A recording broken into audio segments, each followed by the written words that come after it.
ॐ सहना भवतु सहनौ भुनक्तु सह वीर्यं करवावहै तेजस्विनावधीतमस्तु मा विद्विषावहै। ॐ शान्ति शान्ति शान्तिः।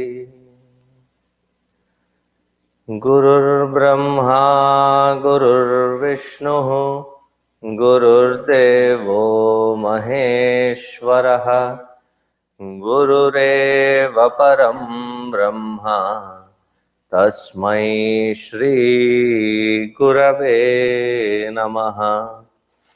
तस्मै श्री गुरवे नमः।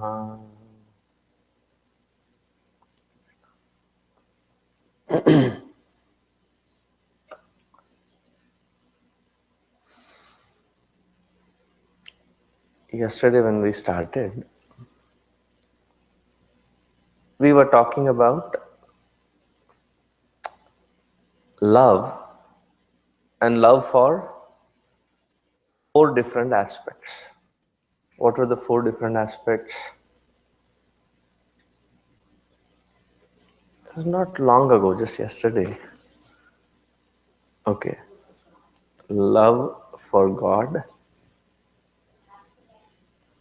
love for the path to God, love for the different methods to reach to that God. The final one,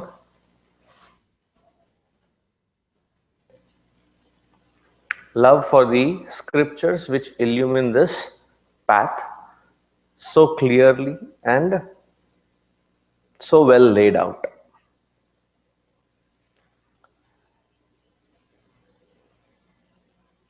Why is it that one requires to find that love for God?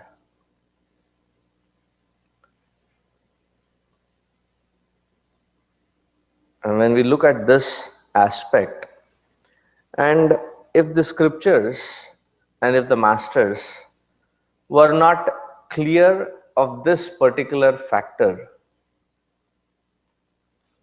probably it would be justified to be an atheist.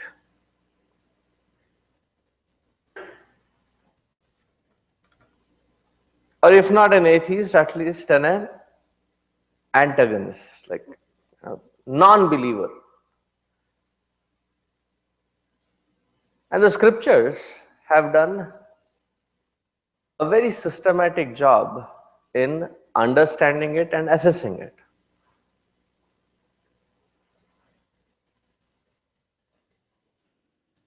So once Gurudev, he was approached by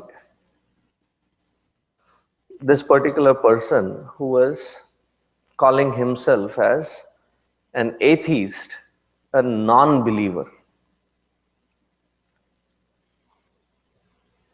And Gurudev said there cannot be a person who is a non-believer, because whoever he or she may be has to believe in something.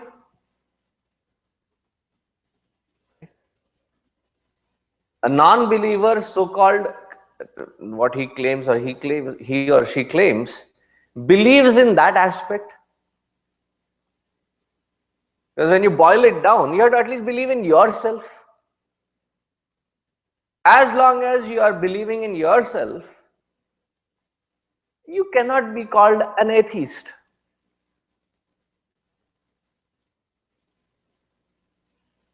And the scriptures very beautifully identify that that which you call as Paramatma, that which you call as God, that which you call as the supreme entity is nothing but your own self.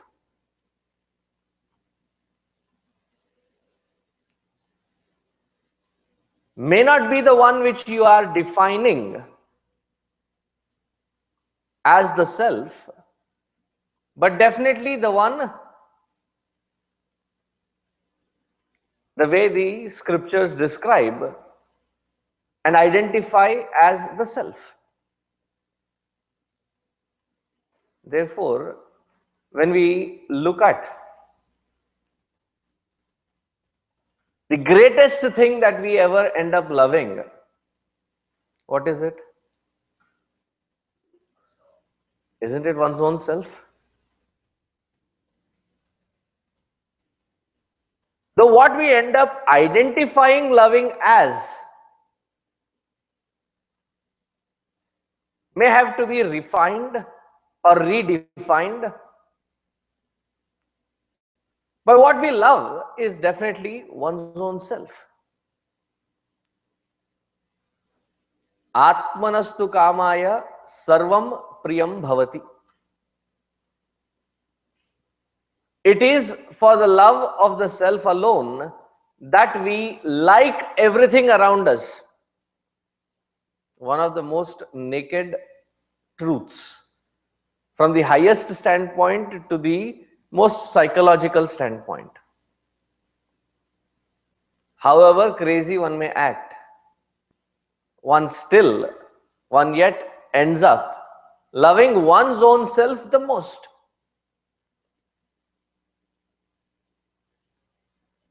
So presently what we indicate as loving oneself the most may be only the physical aspect, maybe only the emotional aspect, maybe only the intellectual aspect, or all three put together. Therefore, when the scriptures describe or when the scriptures point out that tattvam asi, you are that self, and anything that I can describe as the self or an expansion of that self, there is a natural inclination of love, which is ought to be there because you are loving your own self or the expansion of it.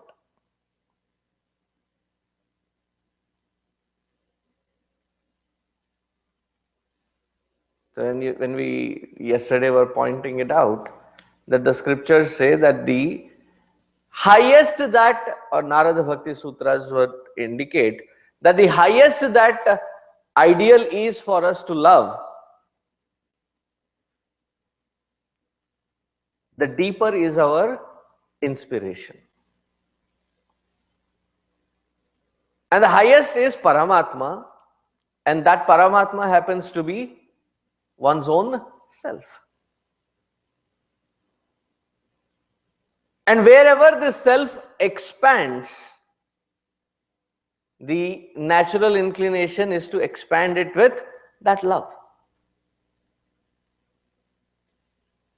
That which you have included in the realm of the self, love is the highest. That's why from the mere mortal sense, what is the greatest bond of love that one can point towards? Is the love of the mother towards the child. Now, who is that child? That aspect of the mother who was an integral part in the womb and expressed out as an extension. And that's why when you look at these children, when they're crying, when they're cranky, the fathers may try holding them. You may make this observation that after a while of cranky bout, the father will come back to the mother and say, I'm not able, you handle it. And the moment that child comes to the mother, there's some kind of an instant receiver kind of a thing. 2 minutes, or not even 2 minutes, 2 moments in the hand of that mother, the child immediately becomes quiet. Now the child has reached the source. And that's why for the mother, the extension and the expression of love towards that extension becomes easy.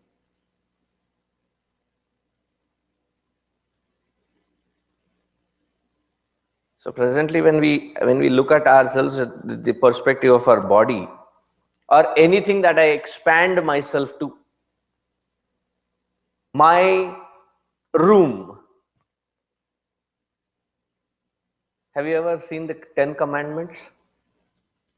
I'm not talking about the movie or the 10 Commandments as written in the Bible. 10 Commandments of the child in a poster written outside his door for his or her own parents. Thou shall not enter into this room without knocking. Have you and gosh, mom, can't you just knock? I don't have privacy. When your room is in that house which is provided by them, you talk about privacy. My room, my house, my things. And there's a special inclination towards.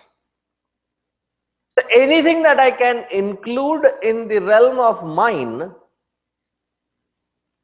my natural expression of love seems to unhinderedly express. So when you look at these scriptures, there are two seeming paths, jnana and bhakti. And they seem to be so variable, so different. But they are actually two sides of the same coin. One starts from nothing and the other one starts from everything. Which one starts from nothing? It's called jnana. Jnana takes us from the root cause and it says all that you are attached to, that which you are attached to as not your own being, detach from it. And bhakti says that everything is nothing but that God's. Therefore, serve everything as that God. Now, whichever path you choose, that which you are reaching, is that Paramatma alone?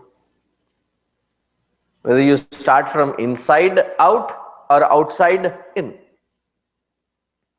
So in Bhagavad Gita, there are two chapters. There are 18 chapters, I know, but there are two chapters in specific which are displaying these two aspects simultaneously, one after the other.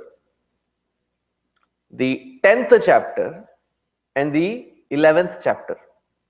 What does the 10th chapter speak about?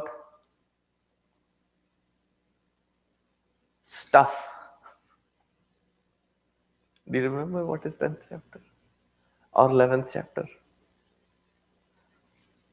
10th chapter is called Vibhuti Yoga and the 11th chapter is called Vishwarupa Sandarshana Yoga. Vibhuti Yoga, how that one becomes many, is the core concept of that 10th chapter. And how that many merge into one. How the multiplicity comes out from one is expressed in the 10th chapter, and how many are in one is described in the 11th chapter. There's this very confusing concept, and that concept is so intriguing that if you make it just a rough study of it, they'll say somebody who has gone cuckoo up there must have written it. And the statement starts all the way in 7th chapter, wherein Bhagavan says, I am in them. Do you remember the statement? Vaguely, Swamiji, it has been a while. I am in them, but I am not in them. I am in them, but I am not in them. They are in me, but they are not in me. To understand something as a simple concept in Vedanta itself is difficult. And you make such statements, it makes it even more confusing. So an example would be good. All these electric gadgets that we have here, they function because of the enlivening power called electricity. Right? When I asked before I started, I wanted the batteries. Now these batteries are the ones which enliven this wireless piece so that you can hear my voice amplified. This wireless piece is connected to a router, and then there is a PA system, the light equipments, the centralized AC system, the various aspects. And all these aspects are connected and enlivened by that electricity. Now, electricity is making its realization statement. What is it trying to make? It is saying, I am in them and they are not in me. How can it be that you are in them but they are not in you? It is because of the presence of electricity all these gadgets work. But how it gets modified and expresses into this world, that expression of it, that aspect of expression is not what defines electricity. Can we say that the electricity is sound? And electricity is what? Enlivening this PA system, and it is coming out as sound. Can we conclude that the electricity means it is sound? The electricity means it is light. Electricity means it is the cold or the chill factor of the refrigerator. No wonder it is the expression of that electricity, but electricity is not any one of these aspects. I am in them, but as they are expressing, that expression is not in me.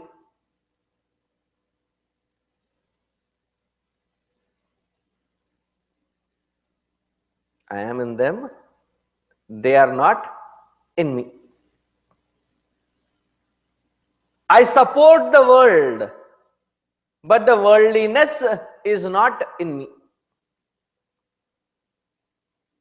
So the 10th and 11th chapter take this concept into visualization.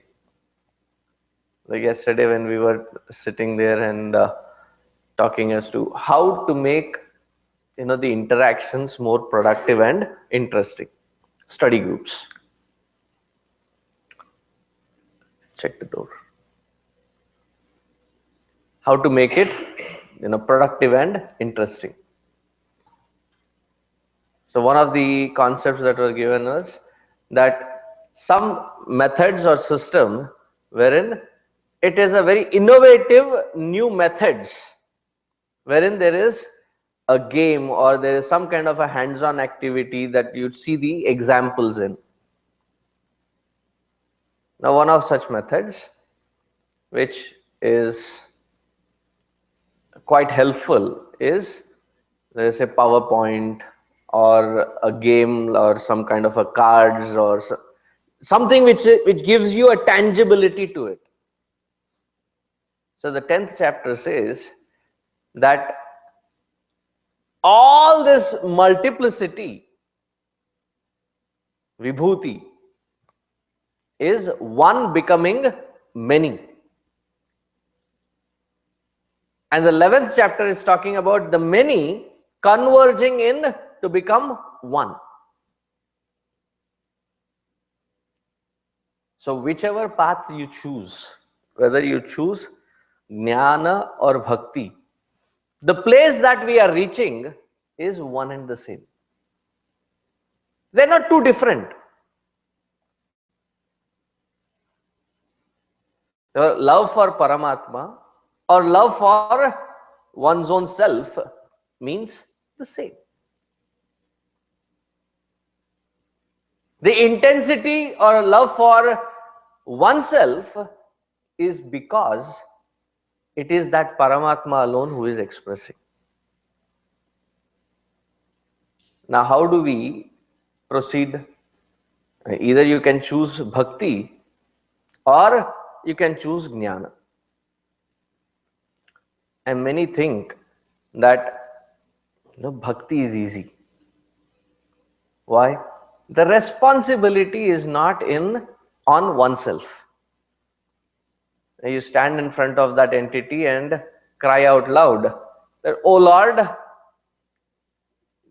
you are my support, you are the one who is taking care of me, take care of me carefully." But as Naradji says, in Narada Bhakti Sutra, he says, Jnana is easier than bhakti. So I go back to my favorite.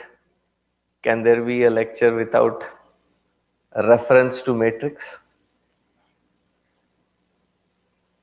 So in there, Morpheus asks Neo, "Do you believe in fate?" And what does Neo say? "I don't." This is why. Because I don't like the idea that I do not hold the control on my own life and its movement. To have complete devotion or bhakti, one has to surrender one's own will. And as Kabir Das ji puts it beautifully, he says, "प्रेम की गली अति सांकरी, जिसमें दो न समाए। जब मैं था तब हरि नहीं, अब हरि है तो मैं नहीं." Very beautifully portrayed as to what the path of love for the Lord can be defined as. Prem ki gali ati sankari. The path towards love is very narrow. It's very unusual because the moment you start listening about love, people start defining it as bigger than the biggest and all enveloping, including everything, expanding one's own self. And Kabir Das ji puts it, no. To understand love, you have to be in a reverse order. It's a very narrow path. Why is it a narrow path? Because there is no scope for two. And what are these two aspects that we are talking about? As long as me, the ego, existed, there is no scope for that Lord. And now that I have surrendered, or I has surrendered, and there is no more I, all that which exists is that Lord. So what do I define myself as? Define myself as, most of us define it as the amalgamation, the combination of the body, mind and intellect put together with various experiences as memory, that final culmination which is called as the ego. To give that up, to expand that, There are two ways to work with that ego. Either cut all the feeders that go in to feed it, or expand it to such vastness that there is no scope for a specific entity to exist. So in bhakti,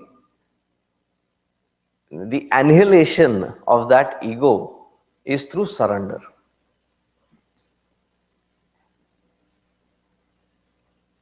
Surrender to who? Surrender to that Lord, wherein there is no scope of that ego in existence. And I like to put it in a very different terms. What is bhakti? Bhakti is called heights of irresponsibility. Why is it heights of irresponsibility? Responsibility is taken by the ego, and the ability to surrender that ego and that responsibility unto that Lord with such firmness that there is not me who is taking care, it is Him taking care.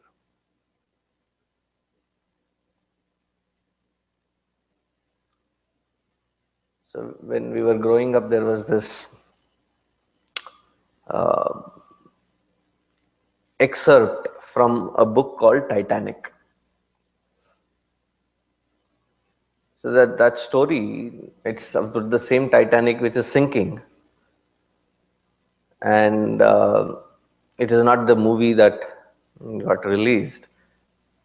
Is there only one version of it, or are there multiple versions of it? I think more than one, right? But there's a book by one or two survivors, and they have captured.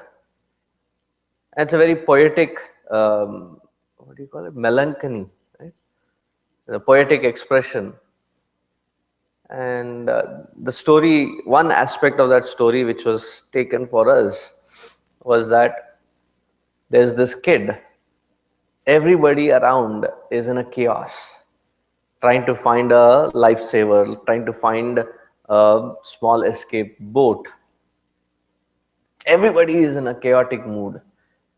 And there's this kid who is, throwing a ball onto the wall and it bouncing off of that wall. He's playing. And this one rescue worker is amused. He looks at that kid and he says, "Aren't you scared? We are all going to die. This ship is going to sink." And this kid does not understand the word, what fear means. So he gathers his ball, and he jumps into his mom, who is sitting around there, jumps into her lap, and then looks at that and says, "Why should I be scared as long as I am secured here in my mom's lap?" And the contrast that the poet or the author there says is the mother was trembling and shivering, that there is no scope of survival, but the kid had complete faith in his mother, that the mother would protect that child. And that implicit faith in that Paramatma and the ability to give up that ego which hinders that supreme to flow through us. And one good opportunity that we all have in our life to experience that is when we have come to this threshold of Puja Gurudev. How ready and willing are we to allow Him to function through us? Are we ready to surrender ourselves at His feet?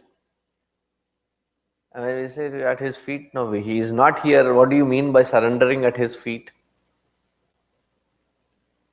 King Bharata, when he was appointed as the king by his mother, by asking Bhagavan Ramchandra ji to be banished from the kingdom. So what did he do? He immediately searched for Bhagavan ji and then said, I cannot be taking your place, but instead I'll take your padukas. Bhagavan was not there himself. He says, all that which your padukas represent is you as the ideal, and they will be on the throne, and I'll be working for that which you represent. Now, surrendering at his feet, Gurudev is not there amongst us, but his vision, his lofty ideals, that are still there with us. Now, his vision was to expand us to such magnanimous attitude that it not just helps oneself, but through us to the world around us. So to understand that vision, to employ that vision in our day-to-day life, that I express in that service to that Lord through him. Therefore, in the pledge, he says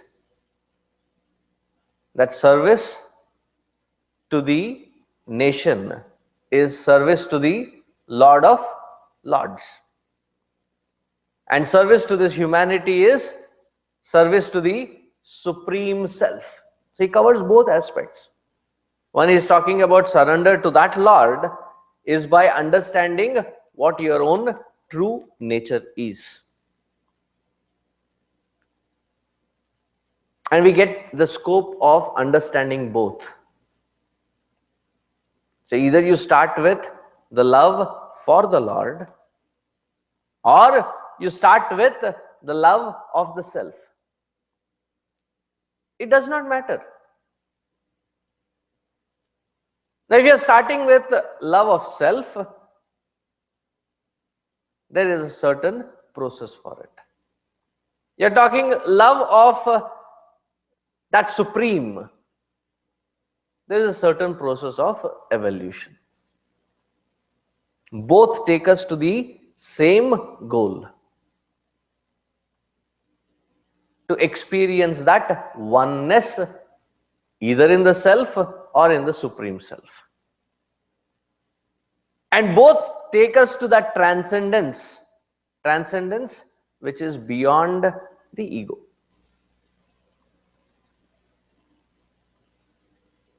So when we are trying to serve Gurudev, what is it that helps us? What is it that makes us reach to that zenith or to that highest point in our service? The readiness, the willingness to let go either in the first path, in this understanding of the self, or in the surrender of the Supreme Self. And both are on the platform of that love. So when the Western mindset looks at Hindu philosophy, they say that Hinduism is the most selfish religion. Have you ever heard of that? Why is Hindu religion the most selfish one? Because they don't believe in the service, or they don't believe in reaching out for the rest of the humanity. They believe in their self-realization, and nothing else matters to them.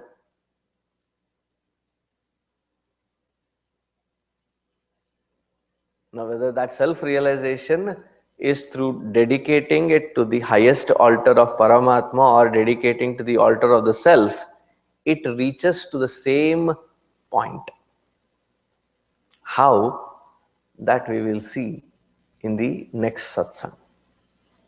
Because understanding of this core is what helps us to be the greatest devotee as well as the greatest jnani at the same time in the same experience. So if you look at the greatest example or ideal for me that I hold the highest in my heart is Hanumanji. How would you portray Hanumanji? Is he a bhakta or is he a jnani? He is the culmination of both in one. And that being the ideal, how do we reach there? That we will see in the evening satsang. Because the Balavihar will start now, before which we will vacate this place and go to Bharat Nivas. Bharat Nivas, the house behind. And then by evening, the Balavihar kids will be gone. So we'll come and reoccupy this space. So we have got a hectic schedule ahead. And I'm glad that many of you could make it early. I still see some heads to be accounted for. So I'll wait for them at the breakfast. So let us conclude here and meet up in Bharat Nivas for breakfast and other activities. So once I say Purnamadaha, I think Sridhar, you can tell them as to what the other things are lined up today. Om Purnamadaha Purnamidam Purnat Purnamudachyate Purnasya Purnamadaya Purnameva Vasishyate. Om Shanti Shanti Shanti. Harihi Om Shri Gurubhyo Namaha. Harihi Om.